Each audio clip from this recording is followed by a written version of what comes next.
Okay, here we go. So yeah, welcome back everybody, and this is the final session of the day, and it gives me pleasure to welcome back Al Saurette. So Al, actually, I think you presented to us in June, didn't you, last year at our working group, and also the conference as well last year. So welcome back. So yeah, thanks for sticking with us, everybody. I know it's been like a really long day, a lot of really good sessions, and I hope right at this point in time you are enjoying a nice drink. So with that said, relax, and I'm going to hand you over to Al now so he can take us through his session. Perfect. Thanks ever so much, Jamie. This is really meant to be a dynamic session and, full participation. So you can certainly interrupt me whenever you like, but I've got a couple of breaks in here where we're going to go specifically to questions. And in general, I'm just going to cover, what happened in SolarWinds, what makes it different. How does this apply to mainframes? We all know this was a Windows attack, but there are some pretty interesting pieces to this. And I'm going to spend a little bit of time talking about the problem, but there's not a lot of point talking about a problem that you don't have any solutions for. So in a very general sense, I'm going to try and get to some of the issues that I've seen in the last 40 years on the mainframe side of things. And some of those issues have never changed in that entire length of time. But at the end, we should have a good amount of time for discussion. So with no further ado, I am going to thank my friends at Bleeping Computer for their breakdown of this particular attack. And I think we'll go through it in its context around mainframes, but let's take a look at what really happened. First of all, it's a supply chain attack. That's pretty unique in itself. There have been lots of others, but it is less common than many of the other attacks that are brute force on a running computer, if you will. They tried to embed themselves and were successful in embedding themselves in the development process. So what they needed to do was build in some executing software that could then open a backdoor and give them access to a very powerful tool. Why did they pick SolarWinds to begin with? SolarWinds is a very powerful network tool, which means it's got an awful lot of access to an awful lot of things. So it was a really good candidate for getting the kind of access that the suspected perpetrators really wanted to get. So they get in, they modify code prior to a release update. That code has the backdoor and certain parameters baked in, is the term I use, but as part of the delivered system. Subsequently, they go through all the normal testing, QA, everything else looks okay.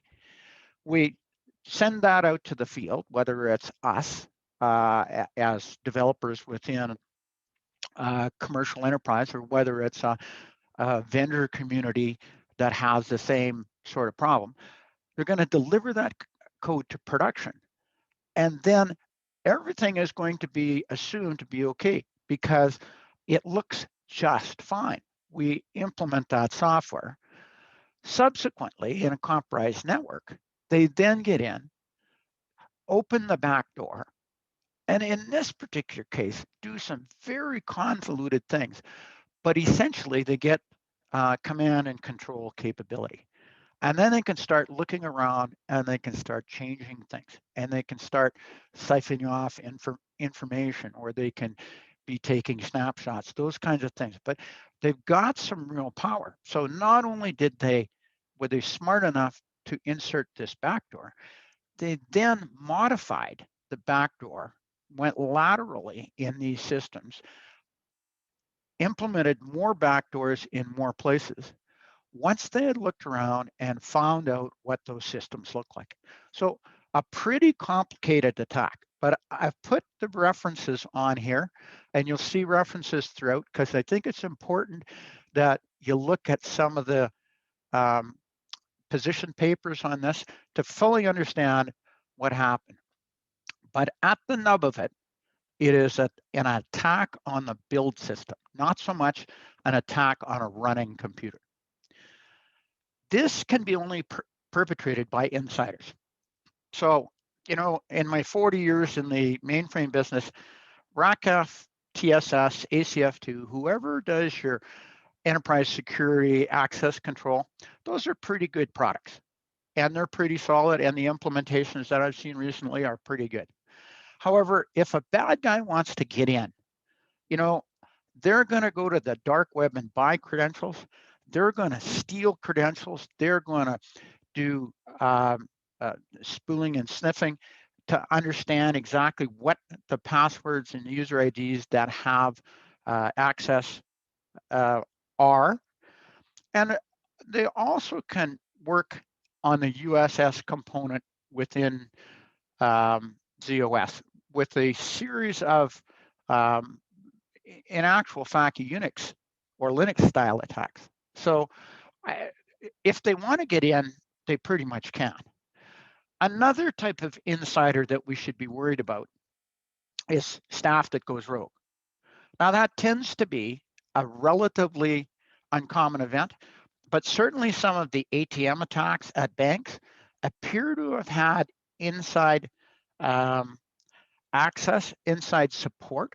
So if you go through the most recent PCI bulletins, you'll see some ATMs that have been hanging off mainframes and obviously communicate through IMS, as many of them would still do.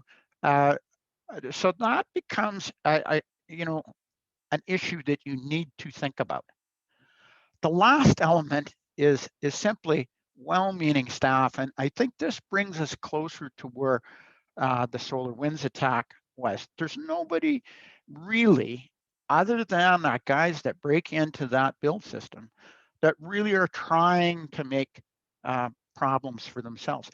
But what you need to think about is that any outage, whether it's malicious or whether it's intentionally, unintentionally a mistake, those needs can be looked after in a common sort of process. So we can deal with all of these to some extent, in a consistent manner. Anyway, no perimeter defenses are really good enough. So if those bad guys want to get in, they can.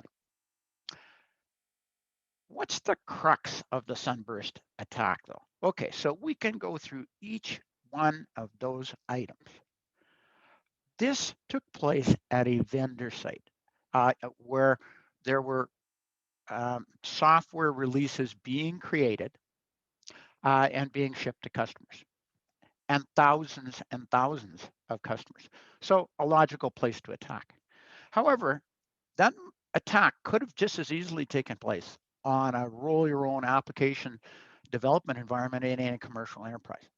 So as we go through here, of course, you have to gain access. We just talked about how you gain access to a mainframe. You either buy access or you steal it. Then you have to get some type of backdoor in that allows you to get command and control and allows you to take actions on the fly. In the particular SolarWinds case, they compromised the Microsoft DLL.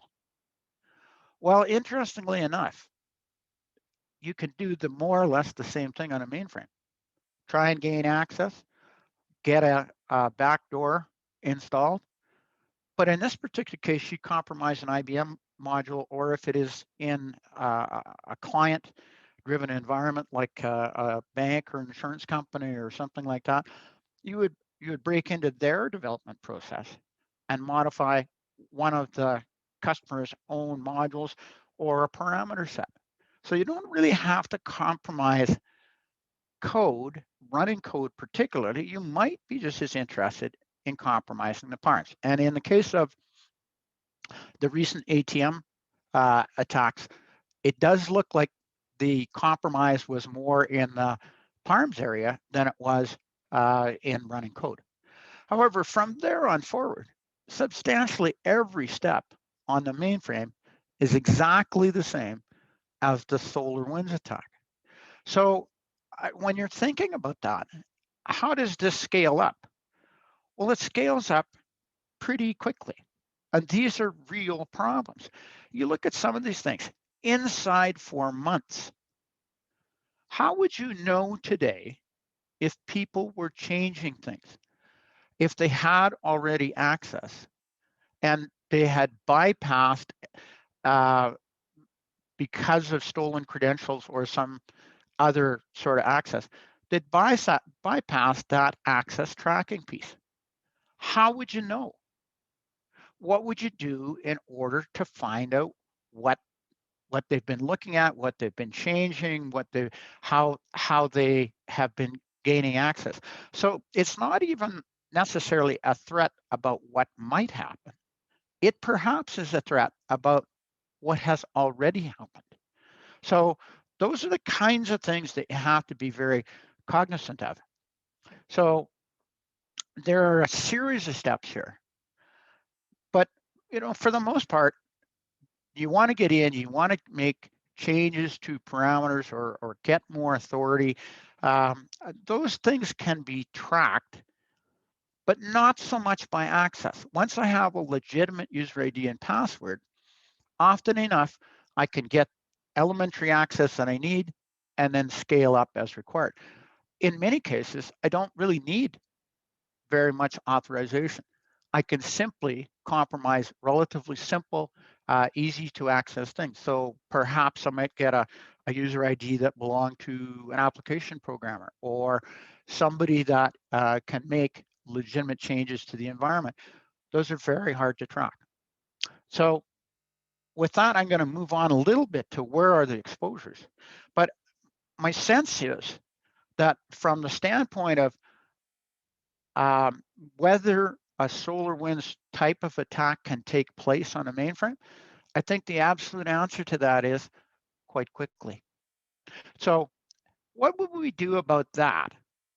But at the same time, what else can we solve while trying to resolve that most recent attack? So this is a very sophisticated attack. This took a lot of time, which means there was money involved, there was lots of expertise, there was plenty of patience. This was months. This was weeks and months and probably more than a year in terms of being perpetrated, because it also had to be rolled out to the 17,000 affected sites. So there aren't very many solutions that can prevent this type of attack. Once I get access, then mainframes, for the most part, have very little detection capability either before or after as to what specifically was being changed and what was taking place. So in this case, it was the build system that was attacked. That gave them the access that they needed. I don't know of very many mainframe sites where much effort is put into protecting the build system itself. The components of the working code, perhaps, and that will be implemented at different levels. But we'll go through in a minute and look at kind of a typical process of building systems and rolling them out. But in that whole build system attack, the backdoors were baked in. Once they're baked in, very hard to determine that that is not a legitimate module doing legitimate things. So in the mainframe, there's a real lack of penetrating tools. And when I say that, I mean, once you're through the perimeter security, what is going on inside? Suspicious activity. So, some of the more recent tools that will track activity can bring up suspects. However, often enough, they bring up so many suspects that you really don't get around to looking at them very seriously. And it's very hard to determine what is legitimate access, as long as you have legitimate credentials, what is legitimate access from what is malicious access. So verifying that changes are correct becomes important. One of the tools that's really implemented a lot in the distributed world is checksum processing, or the ability to look inside modules and verify if they have actually been modified or not. So if you got this kind of capability within the development process to make changes, it's fairly tough to actually determine that the changes being made are correct and are legitimate and tie back to specific change requests or tie back to specific release updates that are being put in. So we're going to talk about that a little bit in the future, but this attack, again, I'll go back and say very sophisticated. Lots of attacks, not nearly that amount of effort, but that doesn't mean that they won't be successful. So having these kinds of penetrating tools are really important. If you hack the development process closer to the end, all of the testing that takes place has already been done. Therefore, a lot of the hacks that might get installed would go into production because there's nothing past the QA process to actually ensure that the right stuff got put in. That really brings into question deploy steps. And certainly I've had the situation where on Monday morning after a big deployment on the weekend, there's a big argument between the deploy team and the application team as to why things went wrong. And there's nothing to prove that the deploy was correct or not correct. So you get a bunch of finger pointing and you don't know, whether something was forgotten, something was added, we didn't update one of the rate tables at the right time. So the notion of having some audit capability within your deploy steps becomes very important. Then you can see, and you should be monitoring not only the code, you should be monitoring the JCL. Is it executing the right programs? The scripts, have they been altered? When a change is going into production is the ideal time for a hack to take place. So there's so much changing that anything that gets updated probably looks like it's correct. So this is the most dangerous time of all because most of those changes will go through one way or another.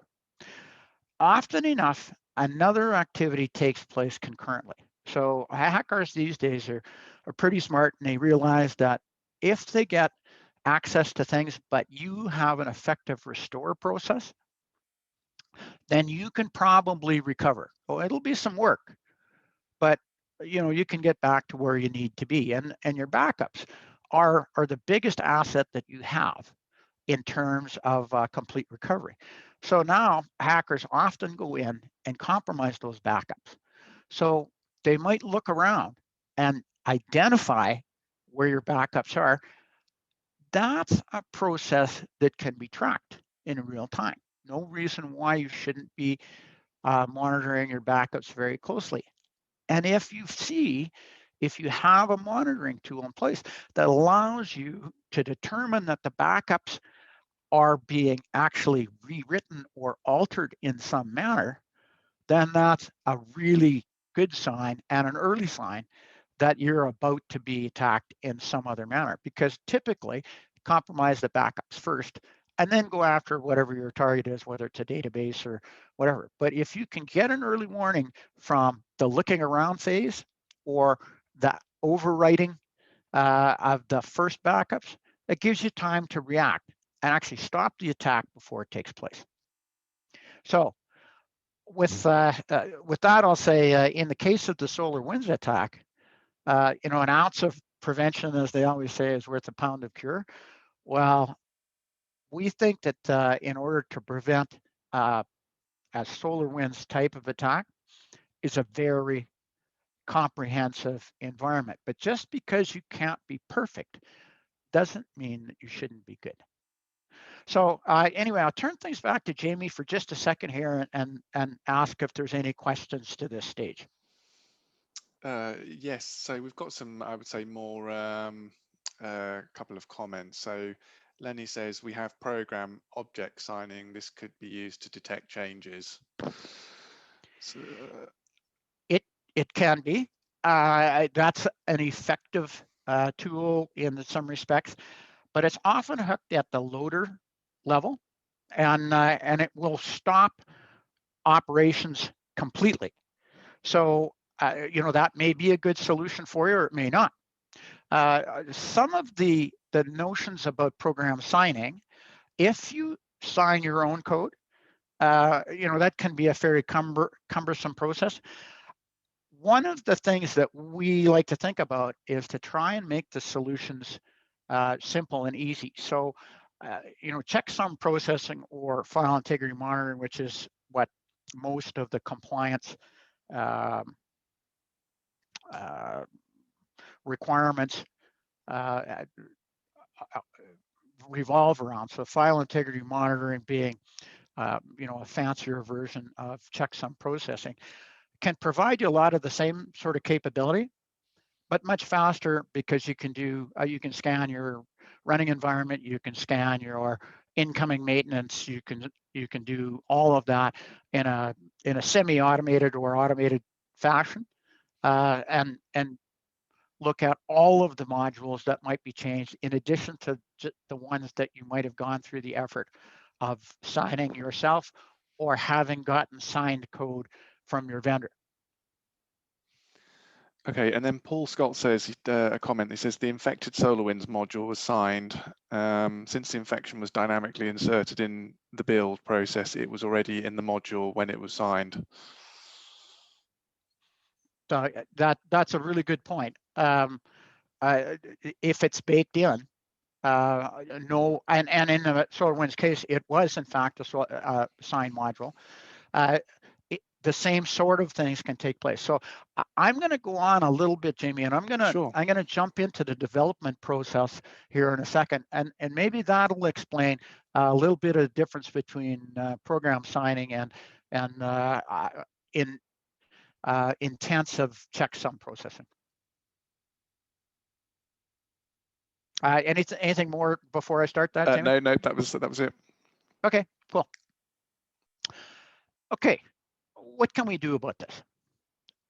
I talked about checksums a little bit. File integrity monitoring is what it's called in the compliance world. And it allows you to look inside those components. It allows you to look inside the components during the development process in the same manner that you might want to look inside that during the operational processes thereafter following. So you could ask your vendor to supply checksums, SHA-256, really common. And you can ask your vendor to give you the checksums for their approved software and components with that type of a checksum.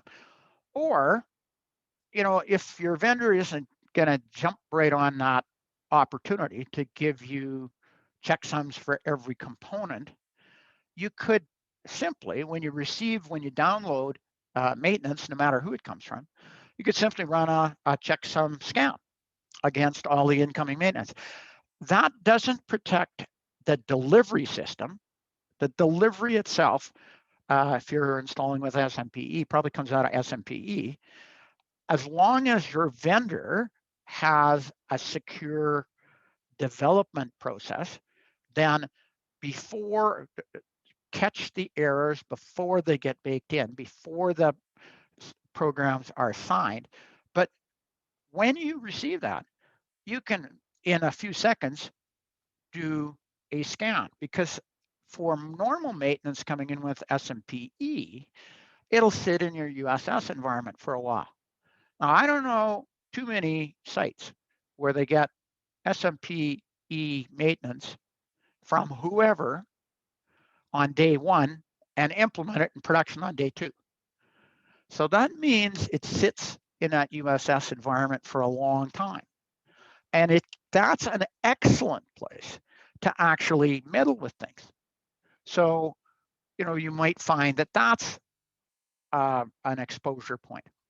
But you might also find that it's more likely that they would attack your own build process. So maybe system maintenance needs to be scrutinized in that manner, but also application systems that are being built need to be scrutinized in that manner.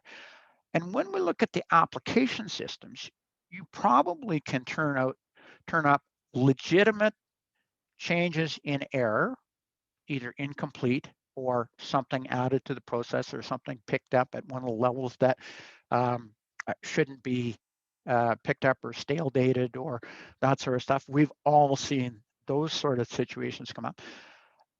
Properly implemented, this kind of a checksum process, or a look inside those components, can detect that kind of thing. So you can harden your SCM process. You can monitor that parameters and modules and builds are at the right level. And then you can monitor it again when you go into production to prove that the deployment process was correct. But while you are building, often enough, there's a peer review or an expert review, a change management process that has to be gone through. The problem with that oftentimes is there are very few tools that allow you to look inside the components and see which ones have changed, and then ask the question, if I am replacing version 1 of this code with version 1.1, are every single one of the changes that have taken place reasonable and sensible? And furthermore, it would be nice to have some tools that would allow you to drill down and do a line-by-line comparison of things like parameters or scripts that actually show you what the differences are. But that whole peer review process can be strengthened a lot just by looking inside the components and being sure that all of the updates are correct. Another thing that should happen is, once you get it into production and you know it's correct, you just monitor it to make sure it continues to be correct. So subsequent actions come under scrutiny. Then you need to understand, if you have an attack and it is at some level successful, you need to understand what the scope of the attack was. Like, what are all the things that changed? Again, if you have a monitoring tool that looks inside the components, you get a completely different view than just simple access that may be screened off by legitimate credentials. The other thing that's important at that point is, what's the interval? When did this happen? If I have to recover, what date do I have to recover to? So it's important to know those kinds of things. So when you put a system into production, it's a great place to take a snapshot and say, oh, it was correct on this date. And then you can take some other snapshots as you go along. Make sure that you know when something changed. In some of the more famous attacks, and you would know the companies involved, and doesn't matter whether you're in the credit business or authorization business. I have read that it often takes 6 weeks or more to just determine what the all of the affected modules were. With checksum processing, you know that right away. You know exactly everything that got changed, whether it's in the system was first affected or whether it's a secondary backdoor. And with that, I'm going to move on. But I just want to say, let's not forget about compliance. Compliance is important here. You can really improve compliance. If I have to go at this from the compliance side, it's a bit of brute force. It means I'm gonna come in and I'm gonna audit the bejeepers out of you, and then if I don't like, as a regulatory auditor, I don't like how things are looking, or you get breached, and when we go back in history and see how rigorous the security was, we're talking about some pretty big fines. We're talking about reputational damage. Everybody loves to tell you about how scary this is, but all of these agencies that push forward on the compliance side are sort of brute force solutions. It would be nice if we were there ahead of that. So now I'm going to show you something I like to talk about solutions more than I like to talk about problems. But in most of the environments that we've gone into, we see a CI/CD tool chain, and in the mainframe world, the SCM products that are typical in that environment: Changeman, ISPW, and Endeavor. And we go away and build new application tools, and we put them into production and as fast as we possibly can, because that's how we're paid. So one day we come out of QA, we get our approval, we send it over to throw it over the wall to the deploy group. Somewhere along the line, that deploy window opens up, probably on a Saturday night sometime, and I run my 42 steps to get me into production, and I put it on LPAR 1. And a little bit later, because I'm in a multi-LPAR environment, let's say, I'll roll those changes across to LPAR 2 and LPAR 3, and the world's happy. Now I'm on version 1.1 instead of version 1.0. Simple enough, straightforward process. What we would suggest is that you have a little more rigorous process, and that you assess your changes just somewhat more carefully before they go into production. So here we kind of go through the same CI/CD process without any changes at all. That happy day arrives, and QA says, yep, we got a release candidate here. Now, what are we going to do with that? Well, just before we send it to the deploy team, we do a quick scan of what's in version 1.1. And we throw that into a secure location like a vault or whatever. But if I'm doing this on a regular basis, I'll have the baseline, the approved stuff for version 1.0 will be already in that vault. The baseline for 1.1, we do that scan, we simply add it to the vault. Now I got two baselines in there. Wow, wonder which one I should be using. Well, until somebody tells me differently, I'm going to use baseline 0, and I'm going to continue over my production environment, monitoring all that, make sure nothing changes. But the next step is maybe the peer review process. If you don't have one, you obviously should have one. We think that by comparing version 1.0 to 1.1 at this early stage before anything is implemented, that gives an awful lot of information to the peer review group, who then has to go through the change analysis process to determine whether all the changes were correct or not. Every module can be checked. Everyone listed, every change that has taken place can come up on a report like this, because we're looking inside. We know whether the component changed, we know whether the parameter changed, and we know all of the changes that took place. That arms this peer review group with a lot more information than they've ever had before. Second thing that's important there is, if I find some changes that I want to investigate and I want to drill down on, it would be really nice if I had some automated forensics tools. And there are tools now available in the marketplace that allow you to drill down very quickly, start to bring in the access information, so you can have a combined look at everything that's going on. So you can use the checksum information and the real change information in conjunction with the access information. That gives you a full picture of what's going on. But eventually we go through and we say, oh man, this was a really slick change, and the application did exactly what they should, and the QA guys are proving it is correct, and so let's get on and get this into production. Well, just before I do that, I might want to certify and lock version 1.1. So I can put parameters around this to ensure that when this gets implemented, exactly the stuff that was allowed through the peer review process is actually implemented. I certify it, I lock it, now I turn it over to the deploy team. So they go through the same 10 steps that they typically go through in order to get into production on LPAR number 1, but they add one little automated step at the end. The second that I have finished my deployment, I register that I've just completed deployment. And now in the production environment on LPAR number 1, verify against version 1.1. Don't verify against version 1.0.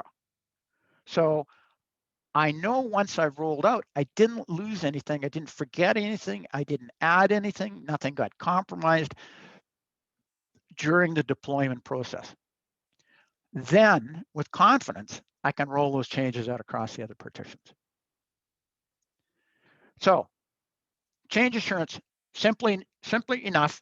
We try and make sure that we separate the duties and responsibilities, that we have visibility in those deployment windows across parallel changes. We can determine if there's any conflicts because we look inside the modules. So if I had a rate table being updated in one version and not being updated in another, that's the kind of thing that you would want to pick off before you go into production. We can identify the characteristics of malicious change versus an accidental change. Either one could indicate a problem, but it makes the SolarWinds type of attack much harder, but nothing makes things impossible. So what we're really focusing on in change assurance is to have the highest likelihood that you can that things are implemented correctly.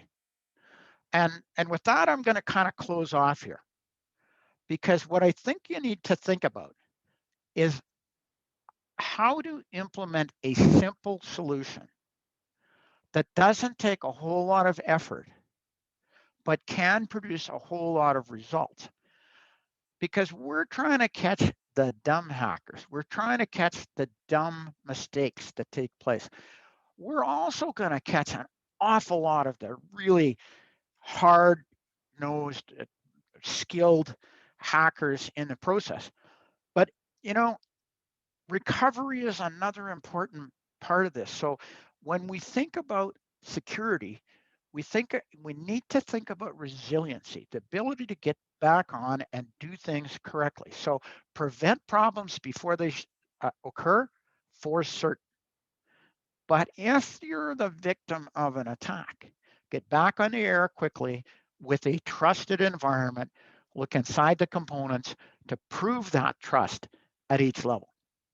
So I won't spend any more time on this. I do think that you know, there are tools around that you can look for and put together in a logical sequence, and it can really improve your PCI DSS scores, implement all of the NIST security protocol and then some.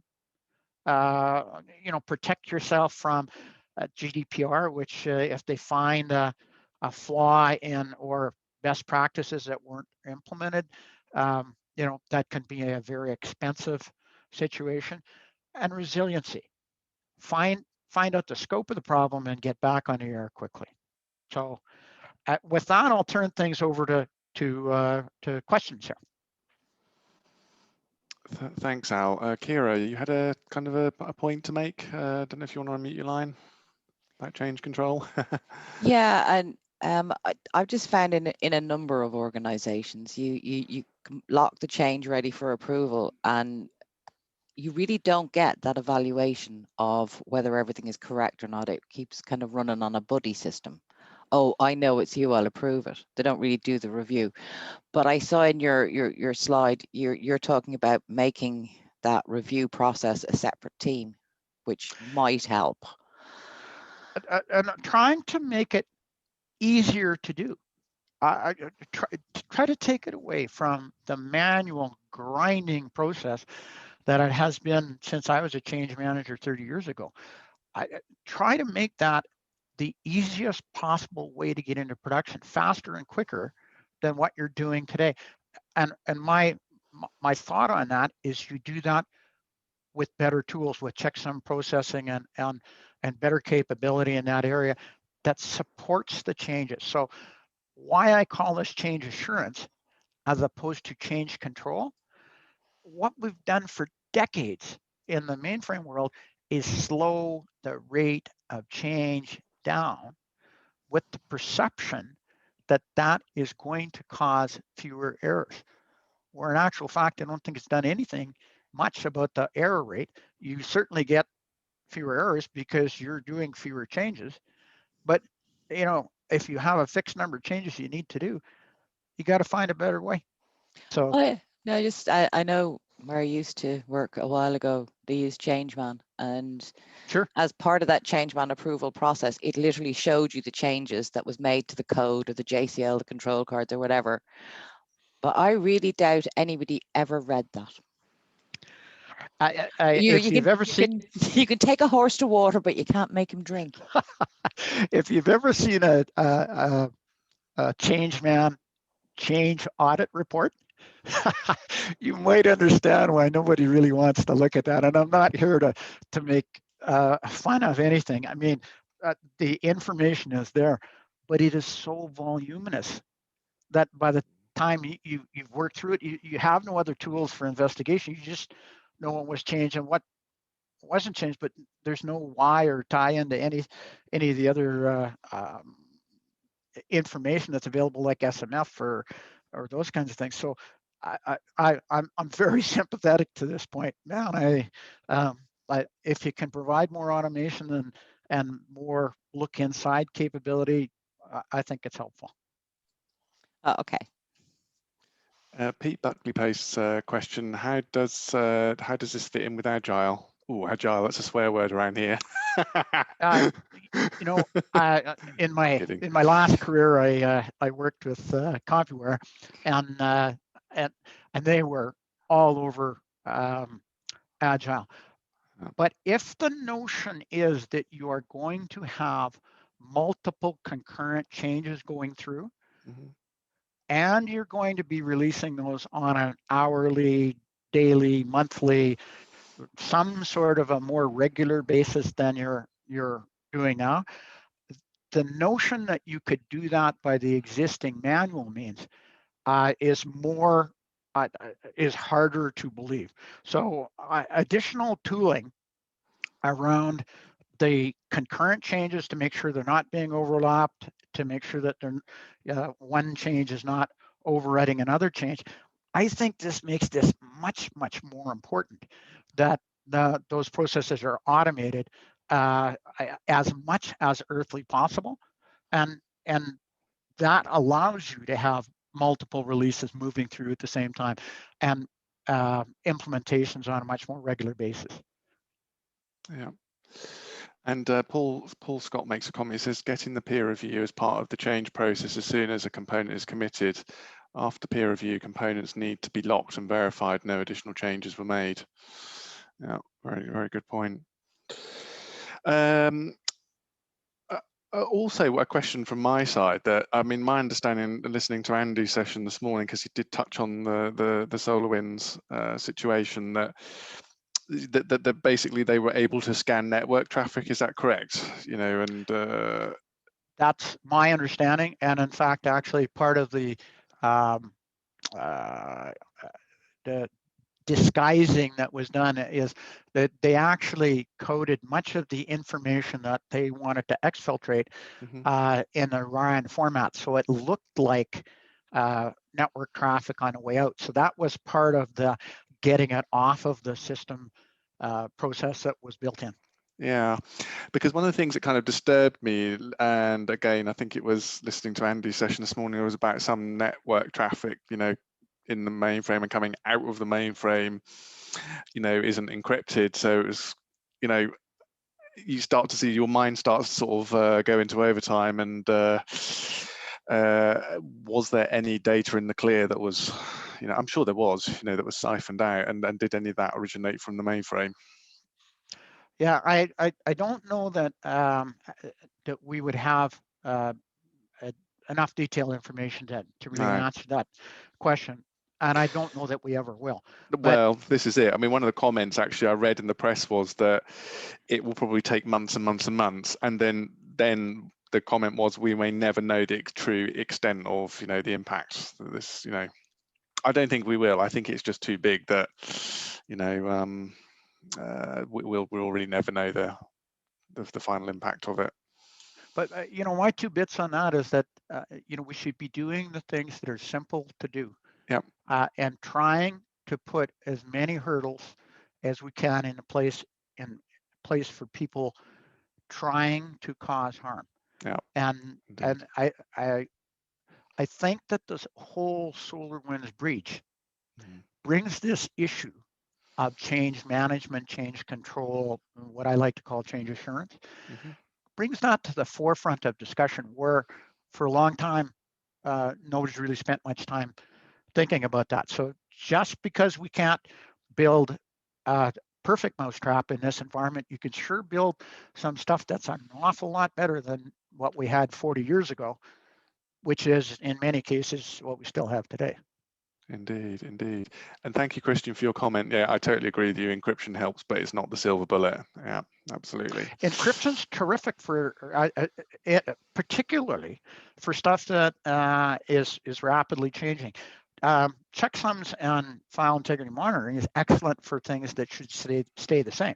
So backups, they should stay the same. Components, once implemented, they should stay the same. Parameter sets, they should stay the same, unless they're covered, you know, by some sort of change request, and you can drill into it and make sure the changes are correct. So anyway, my point on this is encryption and checksum processing or file integrity monitoring go hand in hand. They are complement to your services, and you need both, as well as excellent access control and access monitoring. So all of these tools work together. Totally agree. Okay, I think that's all the. Oh, well, there's one comment from Paul Scott. He says a scary part is the SolarWinds backdoor could have been used to install additional backdoors. Finding all the impacts will take a long time, if even possible. I totally agree. Yeah, and I think that's, you sort of see some of the commentary, you know, from security experts around the world. It's kind of, yeah, this could go on forever and ever. You know, trying to dissect, you know, the true impact of it. What else did they do is a good question. Yeah, exactly. This is it. This is it. I like the bit where they were monitoring the SIEM traffic to see if you'd found them yet. And the same with CISA. I just thought that was a class piece of coding. Yeah, indeed, indeed. Yeah. Okay. So, Al. Yes. Thank you very much. I assume you were at the end of your session almost. Oh yeah. Yeah. I mean, I was just hoping that we're, you know, going to get a little bit of discussion here, and hopefully people got something out of, you know, the conjecture and the discussion that we went through. So.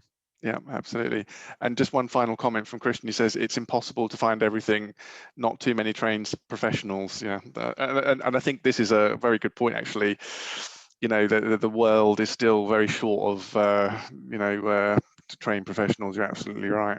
So, you know, Jamie, we have thought about this an awful lot as a company, and that problem is not getting better; it's getting worse. Yeah. So if we don't put in tools that are suitable for the next generation, GUIs and browser environments, and going and fetching the information from the various sources and assembling that for these lower skill level people that will be running the enterprise, you know, how will we even keep the level of security we have now, let alone improve it against, you know, rapidly improving hackers? That's just, you know, to me, automation, bringing together those silos of information, being able to do automated forensics, being able to do automated recovery, all of that is absolutely critical in terms of smooth operation for these mainframes going into the future. Yeah, Totally agree. Okay, Al, thank you so much for taking us through that session, and for those of you that you know, with your input there, it's much appreciated. And I think that was what Al wanted, you know, sort of a group discussion. So thank you for that. So we are at the end of the day, and it's so nice to have so many people still with us. I know it's been a really long day and lots of sessions, and so like I said, thanks for sticking with us. So in closing, feedback. So we've changed the, as you know, with all of the working group sessions as well as the conference, we like to collect feedback, and we've kind of changed the feedback process for the working group. GSE, our web lady, has developed an online feedback form that's hosted on GSE. On the GSE website, and as you probably remember, I used to send you a Google form, which I know is notoriously difficult behind getting access to that through some corporate firewall. So hopefully you should be able to complete that. And do, you know, when I send the links out to the presentations and the feedback, you know, please do take some time to complete that. It's like a couple of minutes, if that, to do it. And you know, the important thing that we collect from that is what sessions would you like on the next meeting, and also future meetings. And we do actually, you know, go through them, and some of the content that is laid on from you is basically what you've asked us, you know, in the feedback. So do that if you can. But like I said, yeah, long day, but I've really enjoyed it. I mean, for me, it's just gone so fast, and I think it, you know, it's the same with the presenters, and there's been some really excellent content, you know, laid on, and also I've really enjoyed the participation from, you know, from the audience, whether you've been posting online questions or, you know, unmuting a line. It's what the working group is all about, and you know, we, like I said at the beginning of the day, we all learn from that. And it goes without saying, like I always say at the end of the session, keep the mainframe security flag flying very high, and you know, you're all doing a great job. Every single thing that you do for your organizations really, you know, contributes to the you know, the mainframe security effort and wider. So with that, don't forget the next meeting is on June the 10th, and we are looking for presenters, and so stay tuned to the website and your email for the announcements on that. And I will also, over the next few days, post the links to the presentation and the video recordings, and also your CPE certificates. But just give me a few days. There's quite a lot of admin to do to get all that in place. So yeah, that's it. So thank you. Good night. Goodbye. And we'll see you on the next meeting. Bye. Bye.